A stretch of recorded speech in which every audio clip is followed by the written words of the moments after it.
Olá, amigos. Estamos aqui mais uma vez para apresentar o podcast do Gente que Fala. Hoje eu trago uma pessoa importante, um político de muito respeito.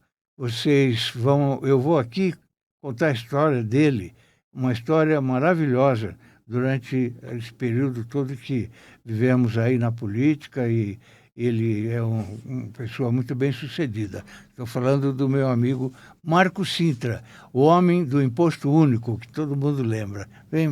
Seja bem-vindo. Muito obrigado, Fausto. É um prazer estar aqui com você. E você falou bem, quando falo imposto único, parece que eu tenho gravado aqui na testa. Está gravado, escrito. Exatamente. Marcou muito, E você continua lutando pelo imposto Continuo, único, né? Não, e acredito na ideia até hoje. Continuo acreditando. Mas deixa eu dizer, você é professor titular da FGV, político, foi deputado federal uma legislatura, vereador duas, e é um economista de renome, não é? Se é possível o economista ser de renome, eu poderia ser um, porque economista erra demais, viu?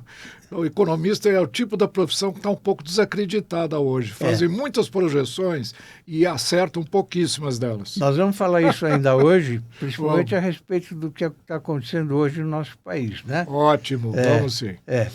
Marcos, você nasceu em São Paulo? Eu nasci em São Paulo, eu sou paulista e paulistano, nasci aqui na Avenida Paulista. Maternidade de São Paulo? Maternidade de São Paulo. Eu também. Não, eu nasci na Promatre. Ah, bom. Que é aqui do lado assim, porque eu não me lembro de você na Maternidade de São Paulo. E os seus pais são daqui também? Meus pais são... Meu pai é paulista também, ele nasceu em Paraibuna. Paraibuna. E a minha mãe é aqui de São Paulo. Inclusive, ela nasceu aqui na Avenida Paulista também, no prédio da Gazeta. Era onde morava o meu avô e ela morava lá, na Avenida Paulista. Depois derrubaram a casa e construíram o prédio. E eu, quando nasci na Promatre, fiquei morando, inclusive, bebezinho ainda, acho que uns 6 meses. Meus pais ficaram na casa dos meus avós aqui na Paulista. Então, eu estou bem em casa aqui na Alameda Santos, estamos bem próximos aí do começo da minha vida. Começo da vida. A sua infância como foi? Olha, eu, como falei para você, eu nasci aqui em São Paulo. Eu estudei primeiro eu morei na Rua da Consolação. Meus pais moravam lá e eu estudava num externato, chamava Externato Nossa Senhora de Lourdes, que era na Doc Lobo. Era um externato, uma escola que ia até o 5º ano primário. Depois eu fui para o Colégio Rio Branco.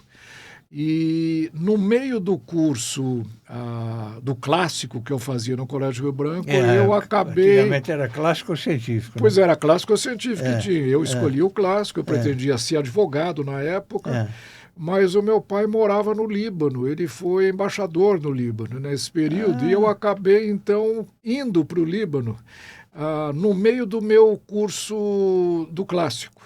Passei 6 meses em Beirute, no tempo que Beirute era uma cidade maravilhosa, era o país do Oriente, né?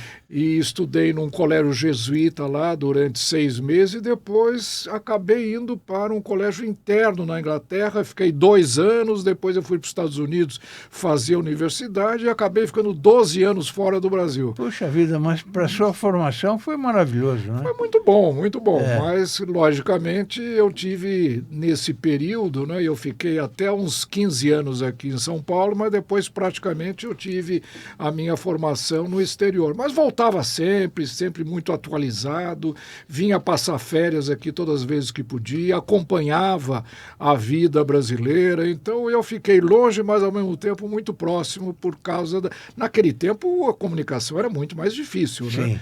Eu me lembro, escrevia para meus pais por carta, e a carta demorava 10 dias para chegar lá, para voltar. Não tinha internet, quando chegava. Mas eu sempre me mantive muito em contato, então eu tive uma educação muito eclética, né? Estudei no Líbano, em francês, depois na Inglaterra, depois nos Estados Unidos, e voltei para o Brasil, e aqui estou desde então. E a família? A família, eu casei aqui no Brasil com uma brasileira, a Vera, nessas idas e vindas minhas, E eu acabava tendo namoricos lá e namoricos aqui. Sim. O daqui acabou prevalecendo, casei com a namorada daqui. Sim. Depois, quando eu voltei para os Estados Unidos para fazer um dos meus mestrados, eu tive 4 títulos por Harvard, graduação, 2 mestrados e o doutorado. No segundo mestrado, eu já fui casado, ela foi para lá. Tive 2 filhas americanas nascidas lá e depois mais 2 aqui quando eu voltei. E a minha mulher é paulistana também, e curiosamente, quando nós éramos pequenininhos, assim, tipo 1, 2, 3 anos Sim. de idade, morávamos na mesma rua, um em frente ao outro. Sim. Só que eu nunca a conheci. Só vim conhecê-la depois, 15 anos depois, já adolescentes, ainda que na infância provavelmente tivéssemos nos cruzado, porque era só atravessar a rua que nós teríamos nos encontrado. Então é uma fatalidade, coisas Você da tem vida. netos? Tenho 9 netos. 9 netos? Tenho 4 filhas, todas elas casadas, e 9 netos. Então eu estou numa trajetória de aumentar a população. Nós estamos. O bônus demográfico. Olha aí. Aí estão as 4 filhas aí, exatamente. Você ainda, da época daquele almoço aos domingos com a família? Isso, ainda continuamos fazendo. Quase não existe mais isso, infelizmente, né? Eu continuo fazendo ainda, reunimos todos os filhos, os netos, quando a gente pode. Logicamente, às vezes aqui, às vezes na casa de alguém, numa casa de campo, alguma coisa, mas eu me reúno sempre sim, graças a Deus. E família é uma coisa importante. O Brasil está esgotando o seu bônus, o bônus demográfico. Né? Porque a população brasileira começa a decair e isso vai gerar um problema muito sério na economia. Mas eu estou contribuindo para sustentar aí a população com 4 filhos, 9 netos, então estou quebrando a regra do país aí. Marco Sintra, você foi vereador por 2 legislaturas. Qual foi a mais desafiadora das 2 gestões aí? Olha, a segunda gestão, em realidade não foi nenhuma gestão. Eu me elegi vereador, mas em seguida fui convidado pelo prefeito Kassab, porque foi na reeleição do Kassab, em 2008. Foi uma eleição bonita, hein? E eu acabei sendo convidado para ser secretário, então praticamente eu passei uma boa parte desses 4 anos na Secretaria do Desenvolvimento Econômico e do Trabalho. Sim. Foi um trabalho muito bom, desafiador, evidentemente. Os problemas da cidade de São Paulo são muito graves, mas o primeiro mandato, que foi no tempo do Maluf prefeito, foi mais desafiador. Sim. Aí o Maluf foi eleito em seguida à gestão da Irundina. Ainda havia um resquício muito grande da herança do PT aqui em São Paulo. Então, naquele tempo, nós estávamos ainda num embate muito forte entre, vamos supor, os grupos mais conservadores e o PT, que foi o primeiro mandato que o PT conseguiu da Irundina. Na época, Então, foi uma época muito, muito desafiadora. Do ponto de vista político, exigiu muita capacidade de adaptação. E naquele tempo, Fausto, você lembra, a política era pé no chão mesmo, era ir para a periferia, era amassar não tinha barro. Celular, não tinha nada. Tinha que pisar barro. Política era olho no olho, então a gente vivia aí pelas picadas, pelas dobradas, pelas quebradas da cidade de São Paulo. Hoje a política é mais fácil, hoje você faz com mídia social e etc. Mas ambas formas de fazer política são muito adaptadas ao mundo que nós vivemos e igualmente desafiadoras, igualmente estimulantes para quem quer prestar um bom serviço para a sociedade. Você tem como comparar o seu tempo de vereador com a Câmara de hoje? A Câmara do passado e a de hoje? Olha, eu acredito que a última vez, enquanto estive na Câmara, meu último mandato terminou em 2012, já fazem praticamente 10 anos, né? Eu acredito que a Câmara Municipal de São Paulo é um parlamento tão importante quanto a Câmara Federal. Sim. A cidade de São Paulo é um país, são só 55 vereadores. Portanto, a influência, a capacidade de alterar a vida na cidade de São Paulo é muito mais presente na vida de um vereador do que na de um deputado federal que está lá junto com 513 outros deputados num país muito mais amplo. Então, eu acredito que ser vereador na cidade de São Paulo é o grande desafio e, para mim, foi o auge da satisfação pessoal que eu tive Sim. como político. E você tinha voto na cidade toda, né?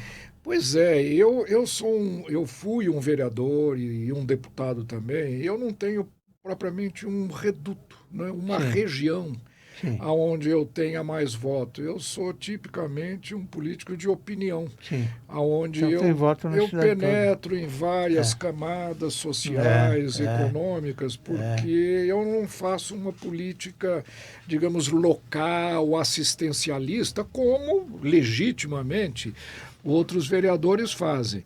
Então é um perfil um pouco diferenciado, mas ser vereador, eu repito, é o maior desafio para um político, é a eleição mais difícil que existe, é aquela que mais exige de um político, porque o contato é direto com a sociedade, os problemas mais difíceis ocorrem no dia a dia, e não do ponto de vista de formação de política em Brasília, com um gabinete, isso é muito mais fácil de resolver. Agora, o problema do dia a dia, estava vindo no automóvel para cá, por exemplo, vendo o debate sobre a questão do mototáxi.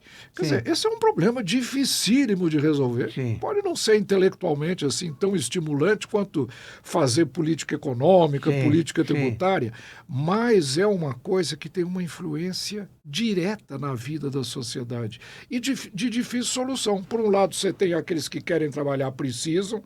A cidade de São Paulo hoje está muito difícil para se locomover, então há uma demanda para o mototáxi. Por outro lado, se não for muito bem regulamentado, isso pode acabar causando aí uma avalanche de mortes. Dias atrás morreu uma passageira, né? Não, mas isso acontece o tempo inteiro. Então você vê, são problemas práticos, concretos, e aí você vê de imediato o resultado da sua ação. Isso é que torna a política muito interessante na Câmara Municipal de uma cidade que é um país como é a cidade de São Paulo. E a proximidade com o eleitor também, né? Proximidade do eleitor, dos problemas diretos, etc. O diálogo é mais fácil. Eu me lembro de você, Marcos. Você foi candidato a vice-prefeito na chapa do Francisco Rossi. Isso foi em que ano? Isso foi em 96. 96. Não é isso? Foi em 96. Eu era candidato a vereador. E é interessante. Eu tinha sido eleito vereador. Aí houve a eleição ao término desse mandato em 96. O Francisco Rossi estava disparado na frente, ia ser eleito. Ele, na eleição anterior, tinha ido para o segundo turno contra o Mário Covas na disputa para o governo do Estado. Então, ele estava no auge da carreira política dele e estava muito bem. E me convidou para ser vice, eu aceitei muito honradamente. Aí o que acontece? Ele ia muito bem, de repente ele fez uma declaração desastrosa. Ele declarou, na época se discutia muito a questão de criança de rua, e ele falou, olha, eu vou acabar com esse problema em 60 dias. A imprensa veio em cima dele, começou a perguntar, ele não tinha as respostas corretas, foi um impulso, não, de achar que iria resolver o problema, e ele simplesmente despencou e acabou não sendo eleito. Você vê como a política é uma coisa de alto risco, tem que ter muito cuidado, você tem que ser ousado, tem que atrair a atenção do eleitor, tem que mostrar coragem, tem que mostrar iniciativa, mas tem que estar bem resguardado também naquilo que você fala. Uma declaração errada e você despenca. Para vocês verem como era. Eu me lembro que nós fomos no interior de Santo Amaro. O Rossi, você e eu fui junto com vocês. E era para almoçar e serviram uma buchada.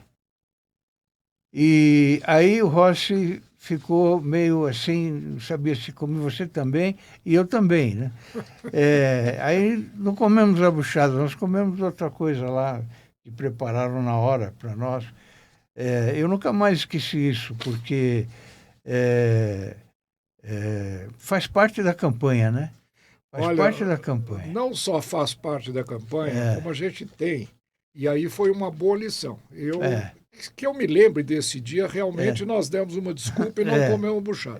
Mas eu vim a comer depois buchada e é uma delícia. É mesmo? Gostei e me arrependi de não ter comido lá. Puxa vida. Então, em política, a gente faz uns erros, mas também aprende alguma coisa, né? Eu fiquei curioso de saber como é que é cozida. De vez em quando eu ia em lugares que faziam feijoada durante a campanha, eu adorava, né? Porque uma caipirinha antes, depois comer uma feijoada e fazer a campanha lá. Mas olha, Fausto, às vezes a gente não pode cometer esse erro. E eu me lembro que não comia buchada, que depois eu achei uma delícia.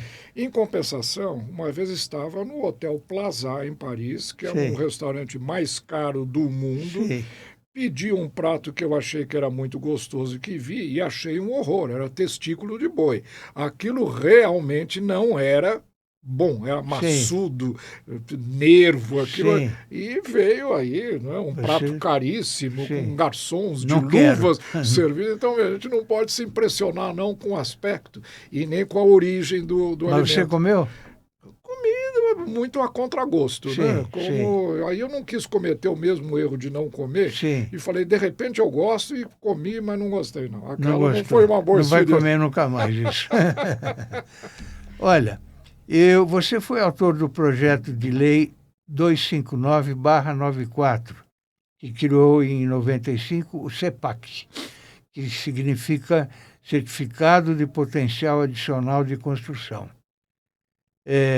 O que essa medida, no que ela beneficiou? O que é isso? É a securitização do direito de construir. É um projeto que mudou completamente a política urbanística da cidade de São Paulo, porque a prefeitura, a partir da aprovação desse projeto, pode vender o espaço criado e, a partir disso, antecipar recursos e colocar a infraestrutura da cidade para que o adensamento populacional possa ocorrer com a construção. Então, o CEPAC hoje é usado na Faria Lima, é usado na Operação Urbana Água Branca, é usada em várias operações urbanas e foi a base do projeto do Porto Maravilha do Rio de Janeiro, que está também revolucionando urbanisticamente o Rio de Janeiro. Então, veja, são ideias, como eu disse para você, que mudam a vida de uma cidade e surgiu de uma Câmara Municipal, de uma ideia que eu tive, porque é interessante, no tempo da Irundina, existia uma operação que chamava-se Operação Interligada. O que era isso? A prefeitura poderia autorizar a construção de um prédio mais alto numa determinada região, desde que o proprietário, o construtor, oferecesse, em compensação para a cidade, algumas habitações sociais. E isso funcionou no tempo do Jânio, que foi prefeito antes da Irundina, funcionou do tempo da Irundina. E quando o Maluf se elegeu, e eu fui secretário de planejamento na cidade, eu comecei a usar a operação urbana. Mas o que acontecia? O secretário negociava com o construtor, assim como nós estamos aqui. Você vai construir um prédio, quantos andares a mais? Eu quero construir 3 a mais, então eu quero 20 casas. Ele falou, não, eu não quero dar 15, dou 5. E ficava numa negociação era muito subjetiva, ficava uma negociação entre o construtor e o secretário. E eu falei, não, vamos institucionalizar isso. Fizemos então o CEPAC, que é um leilão, onde a prefeitura faz uma operação urbana e leiloa os direitos de construir. E com isso a prefeitura fez a Faria Lima, fez todo o bairro ali daquela região na extensão da Faria Lima, a Água Branca, a Berrine inteirinha foi construída com esse instituto do CEPAC. Então, olha, eu fico muito orgulhoso, porque é um projeto ousado, como foi o do Imposto Único, mas foi aprovado, está em evidência, está em uso, e eu acho que melhorou muito a cidade de São Paulo e o urbanismo no Brasil em geral. Eu estou me lembrando dessa gestão do Jânio Quadros. O vice-prefeito era o Arthur Alves Pinto. Tá certo? Sim, sim. E quando o Jânio viajava, o Arthur tinha que viajar também, porque ele queria ser candidato depois à reeleição, e na época tinha essa regra, ele não podia assumir. Não havia, Então, não havia reeleição. o Jânio viajava para Portugal, o Arthur Alves Pinto viajava não sei para onde, e assumia o presidente da Câmara. Isso, né? isso. Eu me lembro muito bem dessa época. Essas peculiaridades. Aliás, eu pessoalmente acho que a legislação eleitoral ela é muito detalhista. Pode ser candidato, não pode ser candidato, tem que desincompatibilizar um pouco antes, tem que desincompatibilizar depois. Precisa ter. Eu sou a favor de candidatura independente. Eu sou a favor de partido político, acho que é importante, mas os partidos não podem monopolizar as candidaturas. Eu acho que uma pessoa, se quiser ser candidata a qualquer coisa, como é nos Estados Unidos, deve ter o direito de ser candidato. E, inclusive, flexibilizar essas regras. Por exemplo, um prefeito, a mulher dele não pode ser candidata, uma pessoa descendente até, acho que 3 graus de sangue também não pode. Eu acho que é muito detalhismo na nossa legislação. Viu? Isso prejudica a democracia brasileira. Eu vou contar para você uma história curiosa da época. Quando o Arthur foi finalmente assumiu como prefeito de São Paulo, na viagem do Jânio, ele ficou 40 dias. Ele falou: Fausto, vamos comigo, você cuida da minha comunicação lá e tal. E eu fui. Aí um dia o Arthur me chamou na sala dele e falou: Fausto, precisa aparecer um pouco na mídia. Você não quer ir lá na sala de imprensa, comitê de imprensa, que chamava? Você fala que eu vou desapropriar todas aquelas casas da República do Líbano que dão fundo para o Parque de Ibirapuera. Eu falei: Arthur, você é maluco? Não, faz isso, por favor, estou te pedindo. Fui lá no comitê de imprensa e falei isso. Olha, o Arthur, o prefeito, está querendo desapropriar as casas aí da República do Líbano. Você imagina o enguiço que deu? Porque todos os proprietários reclamaram depois, foram à prefeitura, fizeram um movimento lá e tal, até que o Arthur falou que não, então tá bom, eu entendo vocês e tal, e vai ficar por isso mesmo. Mas ele apareceu e tudo. Mas conseguiu a mídia que ele queria. Conseguiu o intento dele. E são, ali na República do Líbano, são residências também muito grandes, de gente enormes, muito poderosa, inclusive. São mansões ali, né? Mas ele foi uma boa estratégia dele para aparecer, pelo menos. Tenho certeza que todo mundo percebeu que ele era prefeito. Exatamente. Aí ficou conhecido como prefeito, né? Você foi secretário em várias gestões, né? Fui secretário. Federal, estadual e municipal. Fui secretário do Paulo Maluf, fui secretário do Kassab aqui em São Paulo, fui secretário de Ciência e Tecnologia do Alckmin no governo do Estado. E é isso aí, quer dizer, nos 3 níveis, né? E fui também presidente da FINEP, que é um órgão federal, que é o BNDES da Ciência, Tecnologia e Inovação, que, aliás, é uma área também que me interessa muito. País nenhum no mundo consegue crescer hoje se não tiver ciência, tecnologia e inovação.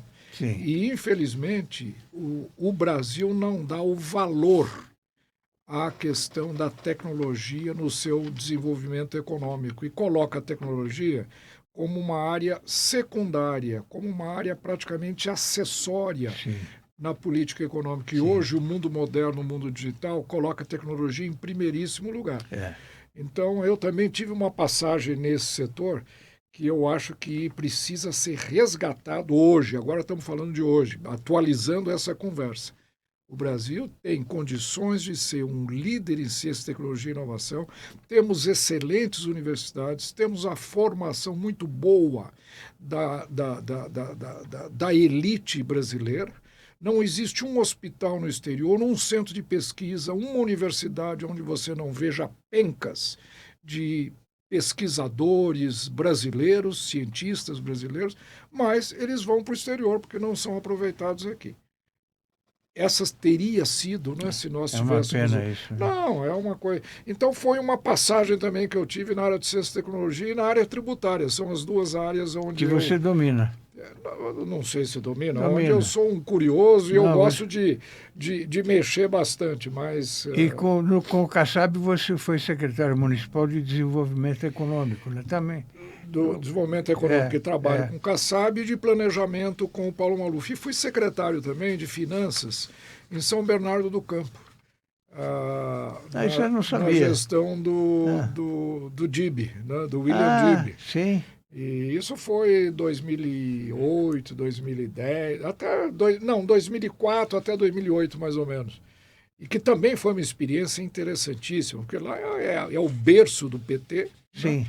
O DIB foi uma pessoa que rompeu essa hegemonia petista em São Bernardo do Campo e foi uma experiência muito interessante, que inclusive me deu um respaldo muito grande, até do ponto de vista de política econômica, na área tributária também. Né?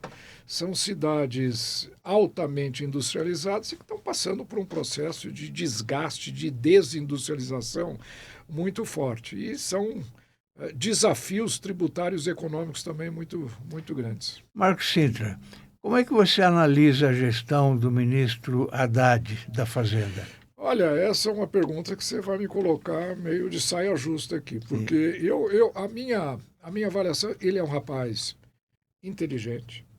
Eu admiro o Fernando Haddad, já tinha tido muito contato com ele anteriormente. Ele tem uma formação em economia também. Ele foi um bom ministro da Educação, inteligente, preparado e muito bem intencionado. Né? Agora, ele está tolhido num governo que não deixa uma pessoa com eventual habilidade, como é a do Haddad, fazer o que ele tem que fazer. Então, ele se acha, eu acredito, né, muito atado pelos condicionantes políticos.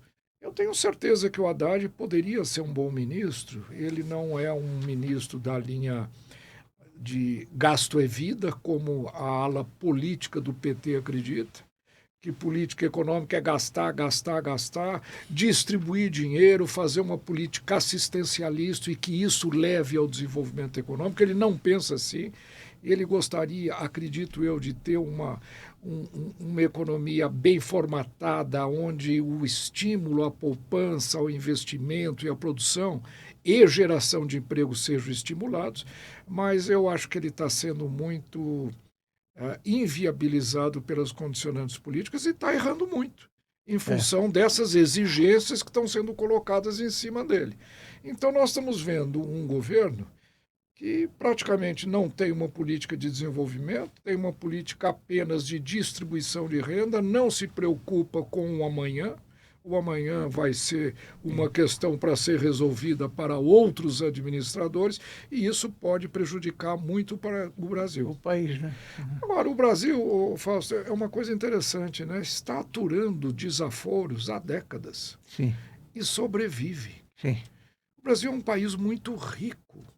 É um país que tem como aguentar todo tipo de erro que vem sendo cometido seguidamente.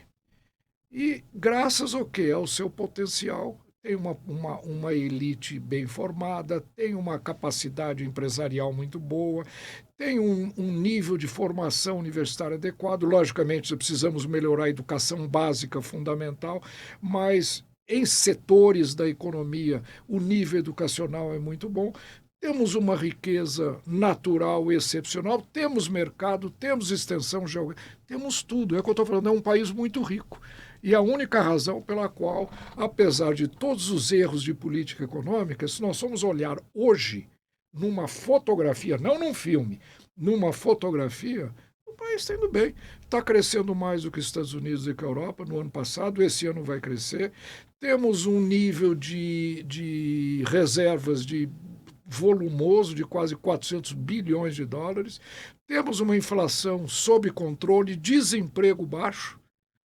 vejam, como é possível uma política econômica errada que não nos dá estímulo para quem pensa no país a longo prazo, mas hoje está indo bem. O Brasil se segura. Basta uma boa administração, como o ministro Paulo Guedes começou a fazer, se tivesse tido continuidade, para o país deslanchar. Essa é a minha visão do Haddad. Eu acho que é um bom administrador, mas infelizmente não está podendo mostrar o que ele poderia estar fazendo pelo outro Brasil. dia eu ouvi na Rádio Bandeirantes que o presidente Lula está vendo com muito bons olhos a troca do ministro Haddad pelo Aloysio Mercadante. Eu não sei se isso vai acontecer ou não, mas diante do que você está falando, pode até ser que aconteça. Olha, é possível, porque tudo é imprevisível. E são, de fato, dois economistas importantes dentro da nomenclatura do PT. Sim. Agora, eu acho que seria um erro, não é? Porque o ministro Haddad, ele está fazendo erros, mas a impressão que eu tenho é que a sociedade brasileira percebe as limitações que ele está sendo obrigado a enfrentar, não é? Percebe que ele está segurando ao máximo os ímpetos petistas que seriam muito mais destrutivos à economia brasileira do que se ele não estivesse lá. Sim. Olha o que está acontecendo no Banco Central. Né?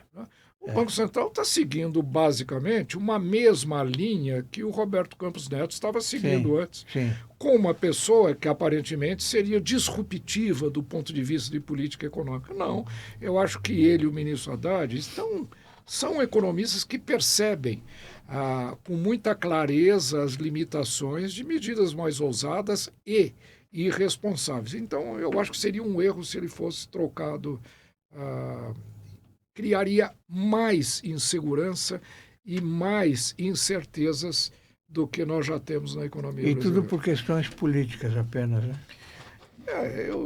É difícil prever, mas eu acho que nós estamos passando um momento altamente definidor, digamos assim, dos rumos do Brasil, porque a eleição do ano que vem vai ser definidora. Nós vamos continuar com essa polarização, né? O candidato da esquerda, Lula ou outro, e o candidato mais conservador, Bolsonaro, a família do Bolsonaro, ou algum candidato apoiado por ele, vão ser os dois que vão estar no segundo turno. Então, é muito importante que a gente avalie desde já as implicações da continuidade desse governo ou, eventualmente, retomarmos a linha que foi interrompida com a eleição do Lula. Então... Perfeito. Vamos falar um pouquinho de São Paulo. Como é que você avalia a gestão do nosso prefeito Ricardo Nunes? Olha, na eleição passada, eu apoiei o Marçal. Sim. Muito mais por uma visão dele representar um tipo de pensamento que eu acho muito saudável que o brasileiro assuma, que é o pensamento de autossuficiência, o pensamento de que o futuro de cada um de nós depende de nós mesmos e não de apoio ou de assistencialismo governamental. O Marçal, na minha visão, representava esta visão, a visão do empoderamento do indivíduo. A vida dele sempre foi a de capacitar as pessoas delas buscarem o seu próprio futuro, e eu acho que esta visão me atraiu muito. É mais ou menos como foi o sonho americano na década de 50 do século passado, e que levou os Estados Unidos a um crescimento da classe média muito grande. Eu acho que ele representava o sonho do brasileiro médio. Né? E para muitos foi uma surpresa até onde ele chegou. Ele estava indo muito bem. Quase vai para o segundo turno. Né? E se tivesse sido eleito, a trajetória dele o levaria à eleição presidencial, não tenho dúvida alguma, mas cometeu um erro que até hoje eu não consigo explicar, que foram aquelas denúncias que depois se tornaram e foram comprovadamente denúncias falsas, e isso o derrubou. É a segunda instância de alguém que está muito bem e cai. A primeira foi o Rossi, que nós já falamos, que eu participei, sim. e a segunda foi do Marçal, que estava bem e de repente caiu também. Então, eu apoiei o Marçal, mas o Nunes está fazendo uma administração possível e uma administração razoável. Eu não o critico, vejo iniciativas muito positivas, acho que ele está me surpreendendo positivamente. Sim. Eu sou obrigado a dizer isso. Mas acho que São Paulo, com todas as dificuldades que tem, está avançando positivamente. Agora, vindo para cá hoje, por exemplo, uma coisa me chamou a atenção, né? A cidade de São Paulo está investindo muito pouco em termos de melhorias, né? Os investimentos estão sendo muito marginais e São Paulo precisa de investimentos mais parrudos, investimentos mais palpáveis, principalmente nessa área de ciência, tecnologia e mobilidade. São as duas áreas que eu acho que São Paulo está muito carente. E o prefeito eu não o vejo agindo muito positivamente nessas duas áreas. Mas, em geral, está sendo um administrador atende às necessidades fundamentais da cidade e eu não o critico. Eu conheci o Ricardo Nunes como vereador, ele frequentava o programa Gente que Fala nosso, né? E ele era uma pessoa bastante humilde, né? Mesmo como vereador, bastante humilde e tal. Depois ele acabou virando vice-prefeito do Bruno Covas, e, de repente, virou prefeito, infelizmente, com a morte do Bruno Covas, né? Mas eu acho que ele cresceu de um tempo para cá. Ele mudou o posicionamento dele, a fala, ele cresceu. Ele hoje é uma outra pessoa, muito mais experiente, né? Concordo plenamente com você. E, inclusive, a experiência eleitoral, essa do ano passado agora, foi muito boa para ele também. Ele sofreu desafios muito severos por parte de todos os outros candidatos. E a impressão que dava é que ele era, de fato, menos preparado para enfrentar esses desafios. Mas ele soube superar. Eu concordo com você. Depois ele se mostrou de outra forma. Amadureceu, cresceu, teve experiência e está sendo um bom prefeito. Apesar de não apoiá-lo politicamente na eleição, eu sou obrigado a reconhecer. A gente está vivendo um período aí de violência, roubos, assassinatos. Isso aí tomou conta da cidade de São Paulo. No mundo inteiro, eu acho, mas aqui em São Paulo a gente fala de casa, né? Da nossa casa, nossa cidade. Como é que você vê essa questão? Porque você não pode hoje mais andar na calçada sozinho, porque você vai ser assaltado, né? Eu fui assaltado recentemente. E a gente vê na televisão isso todo dia. Seja no carro, seja na calçada, seja em prédio, invasão no prédio, em condomínios, né? Isso dá um pouquinho de medo na população, né? Não, e crimes violentos também. Violentos. Né? Além desse de roubo e assaltos, etc. Crimes violentos. Você vê aquele menino que entregou, o bandido pediu o celular, ele entregou. E mesmo assim levou um tiro na cabeça. Lembra? Na cabeça. Olha, Fausto, eu acho que esse vai ser o grande tema das eleições no ano que vem. Né? O grande problema hoje enfrentado pela sociedade é segurança e é medo. Né? E quando eu digo segurança, não é só segurança pessoal. Não é só segurança de assalto, de assassinato, de roubo. É segurança institucional também. Por quê? Porque o crime organizado está tomando conta do país. Sim, senhor. Inclusive da política, da justiça, de tudo.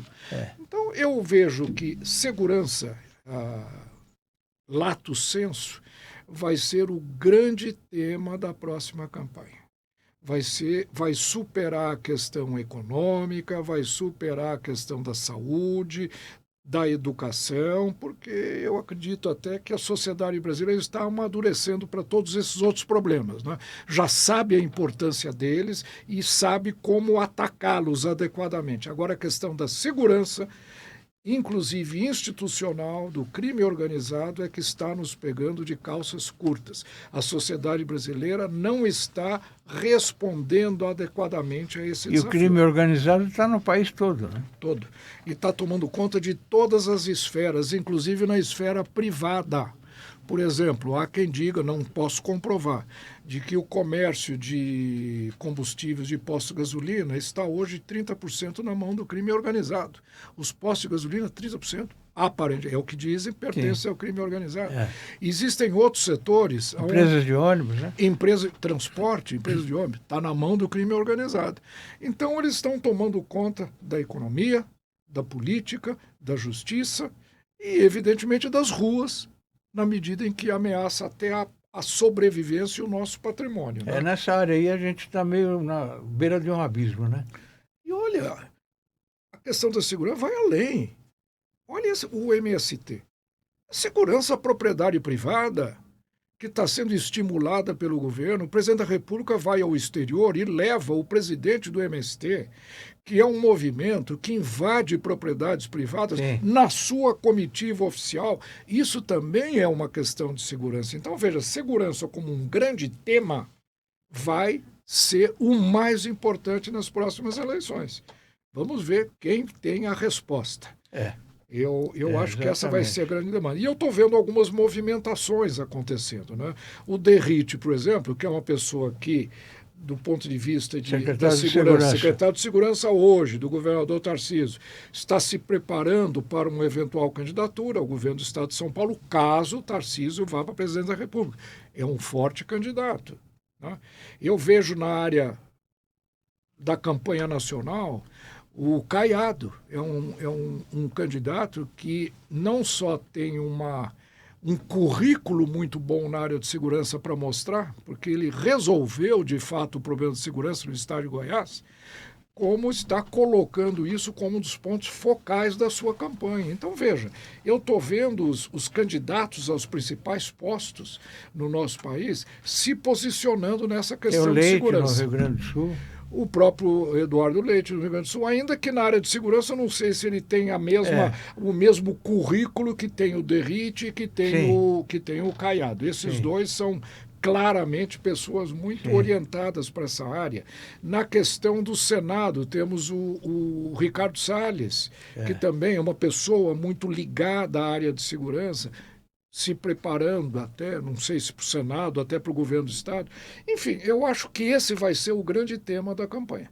Nós vamos sair do tributário, vamos sair do imposto único, que eu gostaria de trazer de novo à campanha. Acho que é uma proposta que eu acredito tanto quanto acredito na proposta do CEPAC. O imposto único precisa voltar a ser discutido, mas segurança eu acho que vai ser o grande tema.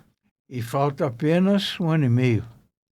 1 ano e meio para a posse. É praticamente 1 ano e 3 meses para as eleições. Já estamos em cima. Muito perto, muito perto.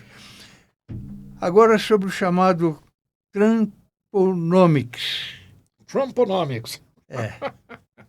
Mas esse é um termo que eu cunhei, mas que também não é novidade. Isso aí, a própria revista The Economist já usou esse termo. É a política econômica do Trump. O que é que ele está fazendo? Né? Eu acho curioso, Fausto, que a maior parte dos economistas convencionais, uma formação como a minha, etc., tratam o Trump como se ele fosse um idiota, achando que ele não sabe o que está fazendo, que ele é um louco, que ele está jogando o país num precipício, que ele vai causar a maior crise econômica mundial. E eu discordo frontalmente. Eu acho que ele, de fato, é uma pessoa que tem uma personalidade muito polêmica. Eu acho que ele é um narcisista, ele é uma pessoa que se acha realmente acima do bem e do mal, ele é uma pessoa muito impositiva, às vezes até muito agressiva, mas ele não é um idiota. Ele tem problemas de personalidade. Muita gente não gosta da personalidade dele. Agora, ele está cercado, primeiro, por economistas de altíssimo calibre. E segundo, ele está, na visão dele, criando uma nova ordem econômica mundial. E esta nova ordem econômica mundial, ela não é apresentada e implementada sem grandes conflitos, como o Nixon mudou a ordem econômica mundial na década de 70, quando ele acabou com a conversibilidade do dólar em ouro. Ele criou uma nova ordem internacional. E eu acho que o Trump está criando uma nova ordem econômica internacional agora. Na visão dele, é uma visão diferente, que vai acabar com essa globalização, vai acabar com a questão da o Covid mostrou a insegurança das cadeias de produção, quando no auge do Covid faltava máscara, faltava chip para computador, porque a globalização ela praticamente desestruturou do ponto de vista logístico a segurança produtiva, né? Então, veja, essas coisas fazem com que o Trump queira criar agora o que eu chamo neomercantilismo, é uma nova visão econômica, onde os estados voltarão a ser estados nacionais, vão começar a se preocupar muito mais com as suas condições internas, menos o wokeísmo dessas grandes organizações internacionais, que em realidade foram todas elas cooptadas pela esquerda mundial. Então, é uma revolução que ele está colocando em prática. Agora, vai dar certo? Não sei. Eu apoio em parte, em outras partes não. O que eu discordo é quando dizem que é um salto no escuro e que ele é um idiota. Não é. Ele sabe o que está fazendo. Se vai ser bom ou ruim, é difícil prever. Se vai dar certo, é difícil prever. Mas eu acho que nós precisamos estudar o que ele está fazendo com muito mais cuidado do que a imprensa e do que todo mundo está dizendo, ligeiramente. Ele é um idiota, não sabe o que está fazendo, vai colocar o mundo numa grande crise. Eu acho que ele sabe muito bem o que está fazendo. Agora, se vai dar certo ou não, como eu falei... Você acha que ele vai ter influência na eleição presidencial? Nossa. Acho que sim, acho que sim. Ele é uma pessoa, como eu disse, ele tem uma característica muito narcisística, né? Ele, ao mesmo tempo que ele quer se recolher de ser o responsável pelo que acontece no mundo inteiro, ele é uma pessoa que gosta de cutucar onde ele pode. Ele sabe quais são os interesses dos Estados Unidos, que ele coloca acima de tudo. O Brasil é um país importante para as Américas, para o mundo e para os Estados Unidos. Eu acho que ele vai, sim, influenciar legitimamente as eleições brasileiras, democraticamente. Não acredito que ele vai fazer nenhuma ação ilegal, nada disso, mas ele vai usar a força econômica, a força diplomática para orientar o país no rumo que ele acha adequado para os interesses dos Estados Unidos e para uma boa parte da sociedade brasileira que não está satisfeita com o que está acontecendo hoje. Márcio, está aparecendo aqui na tela a capa do nosso portal, Orbis News, que você escreve como articulista, que para minha satisfação e a minha honra também. E faz tempo que você não escreve, hein? Pois é, os seus artigos são muito interessantes e muito lidos. Temos 200 e poucos articulistas. Que beleza, que beleza. Então eu recebo artigos, e como por se tratar de um portal só de artigos, foi uma novidade, né? Foi uma novidade. E muita gente boa está escrevendo.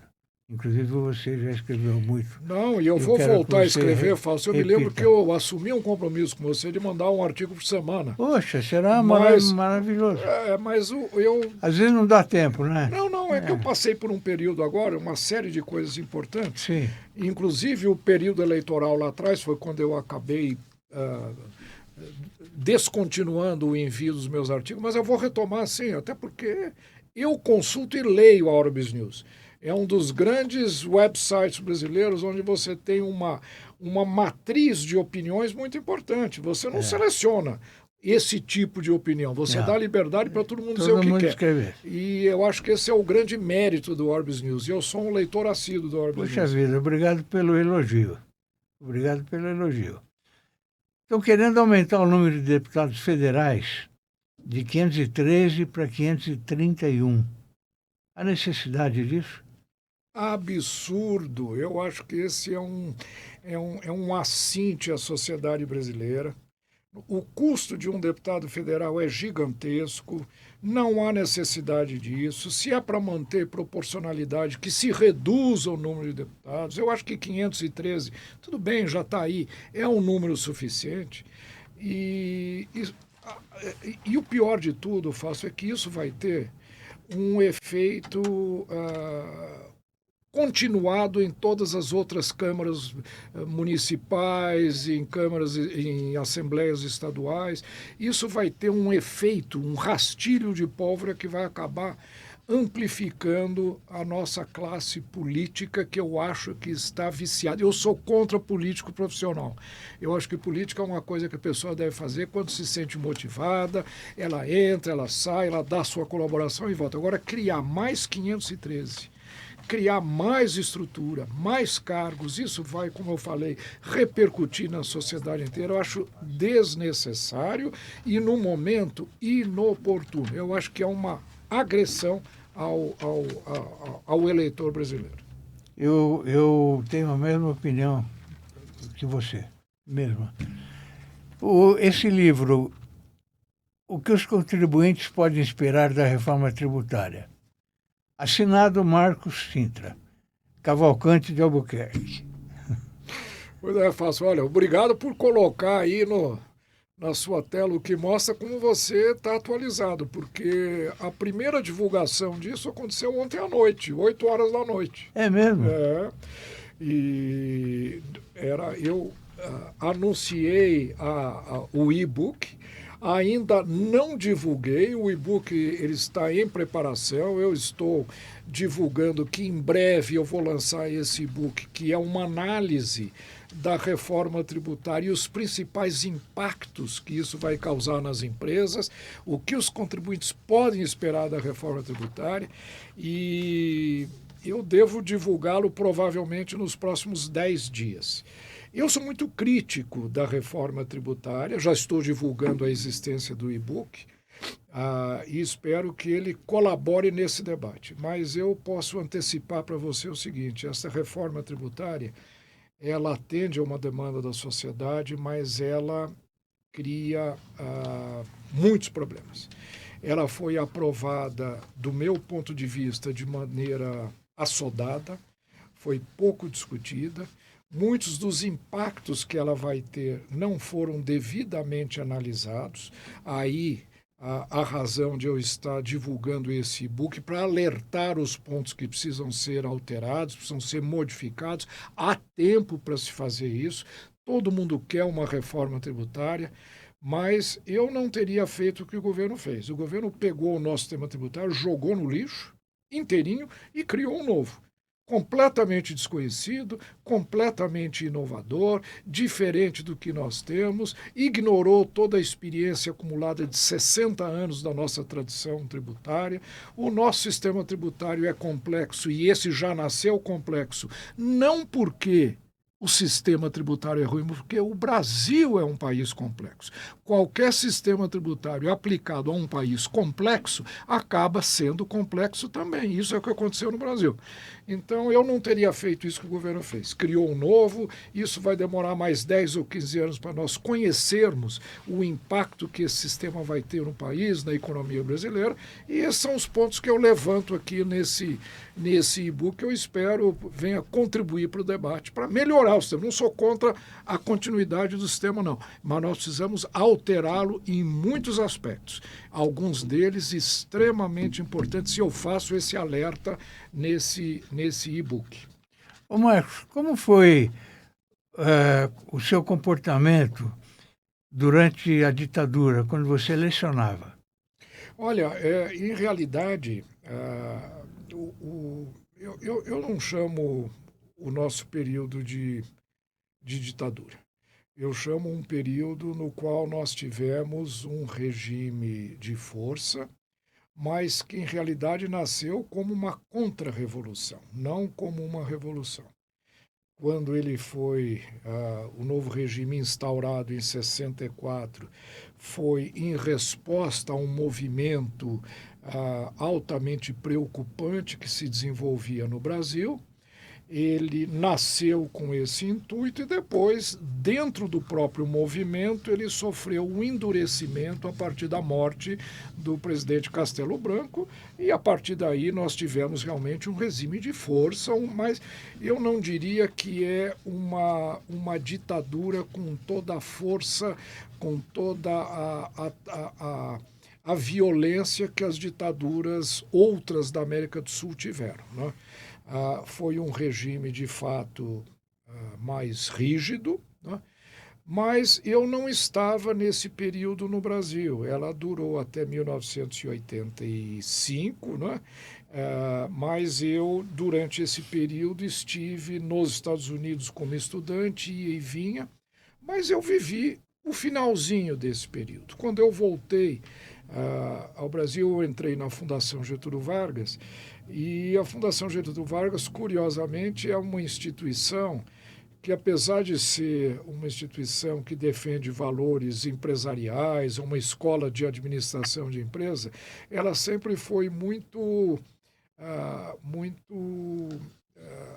tolerante com todas as visões econômicas. Tanto Sim. que tinha professores lá como eu, mas tinha o Bresser, tinha o Eduardo Suplicy, Sim. e tinha outras pessoas com as várias vertentes, né, ideológicas. Então, eu vivi apenas o finalzinho do período dito revolucionário, o período militar brasileiro, portanto, eu não posso opinar com a vivência que outras pessoas poderiam descrever. Mas não posso deixar de dizer, né? Foi um período onde a democracia sofreu arranhões muito fortes, né? Como estamos vivendo hoje. Sim. Acredito que o regime democrático não é uma ditadura, mas está sofrendo arranhões muito sérios do ponto de vista institucional democrático. Isso aconteceu lá atrás e eu lamento que tenha acontecido lá e que esteja acontecendo agora.